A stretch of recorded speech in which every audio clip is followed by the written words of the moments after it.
Welcome to The Right Question, the video podcast designed to answer your questions about writing. I'm Daphne Gray Grant.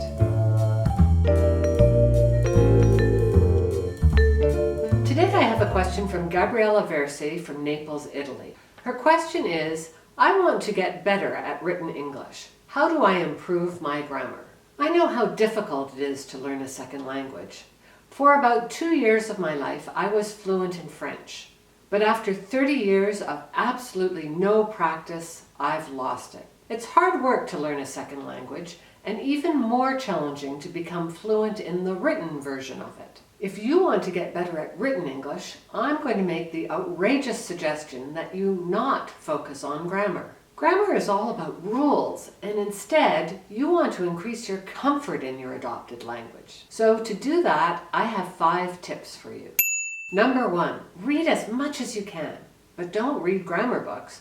Focus instead on novels. Read books you love so that reading becomes more attractive to you than television or the internet. You might even start with a book you already know and like, but read it in the English translation.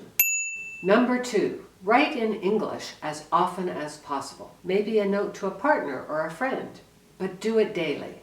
When you have more comfort with this kind of writing, you should start a blog. What I like about blogs is that they're public, but not in an overwhelming way. You'll likely start off with a very small number of readers, but you'll feel a sense of responsibility to them. And this responsibility will be motivating to you in terms of maintaining your writing. Number 3, find a friend who speaks English fluently and who can correct your written grammar for you. If they're interested in learning your language, maybe you can proofread their Italian for them. Number 4, break the editing while you write habit. I found many people who speak English as a second language are so afraid of making mistakes that they rush to correct their work in the middle of writing the sentence. This is a terrible way to write, and it's going to slow you down and frustrate you.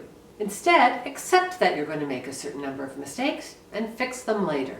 Remember that when you learned Italian as a child, no one rushed to correct your pronunciation or fix your grammar. Number 5, take advantage of some of the free or low-cost software out there that can correct your work. I'll put some links in the description. There's also one very short book I'd like to recommend. It's called The Transitive Vampire, a handbook of grammar for the innocent, the eager, and the doomed, by Karen Gordon. I bought it in London some 30 years ago, and I still enjoy looking at it because it's so brief and it's so funny. I also enjoy the line drawings, especially the illustration for pronouns. If you want to spend money on one grammar book, this is the one I recommend you buy. I'll also post a link in the description for a delightful story from the New Yorker magazine. It was written by American Bengali writer Jhumpa Lahiri, and in it she describes her desire to learn to write in Italian.